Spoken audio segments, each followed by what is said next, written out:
পুরোটা আসামি নরেন্দ্র মোদীজিকে দেখো, আপনি দেখবেন আর চলবেন, লুচির মতো খুলবেন, কোনো চিন্তার কারণ নেই। হাত ছড়ুন আর পা ছড়ুন, কিচ্ছু হইব না এই জেলাতে। মাটি একদম শক্ত। আপনার তোষণের রাজনীতির এই জেলা বিরোধিতা করে, আপনার সাম্প্রদায়িক রাজনীতি এই জেলা বিরোধিতা করে। আপনি দুর্গাপূজার বিসর্জনের দিন বদলে দেন মহরমের মিছিল যাবে বলে, এই জেলা আপনাকে ঘৃণা করে। আপনি সরস্বতী পুজো বন্ধ করেছেন, এই জেলা আপনাকে ঘৃণা করে। আপনি অযোধ্যার রাম মন্দিরের দিন কলকাতার পাঁচ সার্কাসে মিছিল করেছেন, তাই এই জেলা আপনাকে ঘৃণা করে। আপনি 66 কোটি হিন্দু অমৃত স্নান করেছে প্রয়াগরাজে মহাকুম্ভে, আপনি মৃত্যু কুম্ভ বলেছেন, তাই আপনাকে এই জেলা ঘৃণা করে। কতজন স্নানে গেছিলেন হাত তুলুন, কতজন স্নানে গেছিলেন?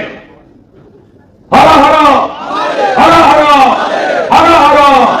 গঙ্গা মাই কি, যমুনা মাই কি, সরস্বতী মাই কি, মহাকুম্ভ কি, প্রয়াগরাজ কি।